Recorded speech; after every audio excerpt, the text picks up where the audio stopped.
নূতন limited took over the assets worth 1,20,000, liability 40,000। তাহলে asset নিচ্ছে, তো প্রথমে লিখবি সানড্রি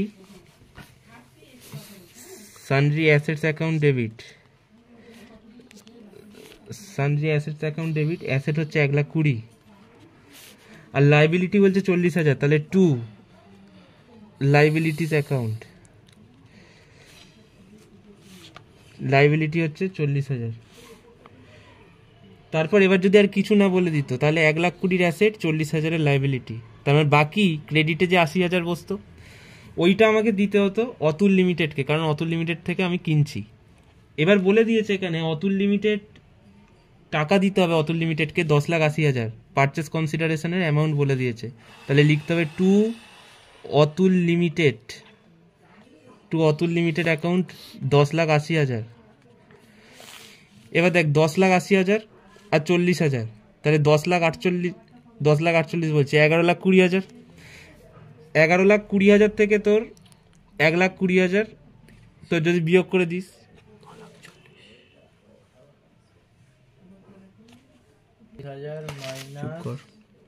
দেখ তাহলে 10,80,000 থেকে 40,000 যোগ করে 11,20,000, 11,20,000 থেকে 1,20,000 বিয়োগ, তাহলে 10,00,000। 10,00,000 যে ডেবিট সাইডে ব্যালেন্স আসছে, এটা হচ্ছে গুডউইল অ্যাকাউন্ট ডেবিট। তাহলে গুডউইল অ্যাকাউন্ট ডেবিট হচ্ছে 10,00,000। এর narration being sundry assets and liabilities are taken over for an agreed purchase consideration.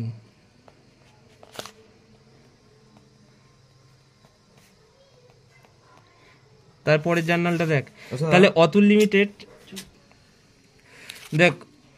লিমিটেডকে 10,80,000 টাকা দিতে হবে। তাহলে আজকে ওকে যখন দেব অতুল লিমিটেড অ্যাকাউন্ট ডেবিট 10,80,000, দেখ ও আমাদের ক্রেডিটার ছিল, আজকে ওকে টাকা দিচ্ছি যখন ক্যান্সেল হয়ে যাচ্ছে, ডেবিট হচ্ছে।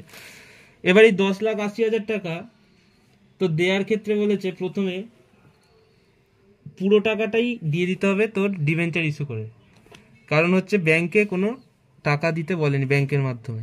তাই ডিবেঞ্চারটা বলেছে 100 টাকা করে দাম, 20% প্রিমিয়াম। তাই টু তোর 10% ডিবেঞ্চার, 10% ডিবেঞ্চার অ্যাকাউন্ট, আর 2 securities premium account, 2 securities premium account. এবার দেখ 10,80,000 টাকাটাকে এমনভাবে ডিভাইড করতে হবে যাতে ডিবেঞ্চারে টাকাটা আসে আবার প্রিমিয়ামেও আসে। তাহলে দেখ, তাহলে প্রথমে বার করতে হবে নাম্বার অফ ডিবেঞ্চার, যে কটা ডিবেঞ্চার ইস্যু করব। তাহলে দেখ এখানে নোট বানাবি, number of debenture issued, number of debenture issue করে তোর হচ্ছে রুপিস ওকে দিতে হবে কত, দেখ 10,80,000, 10,80,000টা, আর এক একটা ডিবেঞ্চারের দাম কত, 100 টাকা দাম আর 20 টাকা, তাহলে 120 টাকা দাম। তাহলে 120 দিয়ে ভাগ করলে তুই পেয়ে যাবি ডিবেঞ্চারের সংখ্যা 18,000, 9,000টা ডিবেঞ্চার, তাহলে 9,000টা ডিবেঞ্চারের সংখ্যা পেলি 100 করে। এবার তাহলে এখানে যদি লিখিস তুই এরকম nominal value of debenture, nominal value মানে তোর হচ্ছে যেটা face value, nominal value of debenture তোর হচ্ছে 9,000টা ডিবেঞ্চার আর দাম কত ছিল দেখ, ফেস ভ্যালু 100 টাকা করে, তাহলে হচ্ছে তোর টোটাল হচ্ছে রুপিস 9 লাখ। তাহলে 9 লাখ এখানে কোথায় বসবে, 10% ডিবেঞ্চারে বসে যাবে 9 লাখ। আর প্রিমিয়াম কত ছিল দেখ 20%, তাহলে আজকে ওই 9 লাখের 20% 1,80,000 টাকা হচ্ছে প্রিমিয়ামে বসে যাবে। তাহলে দেখ হিসাব মিলে গেল, 10,80,000 ছিল, এখানেও 10,80,000।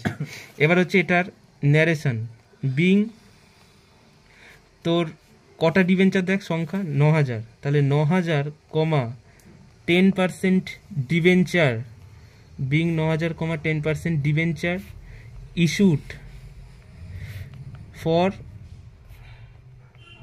Purchase consideration due. তার মানে হচ্ছে পারচেস কনসিডারেশনে তো 10,80,000 টাকা পেতো, সেই 10,80,000 টাকাটা আমি পূরণ করলাম এই 10% ডিবেঞ্চার ইস্যু করে।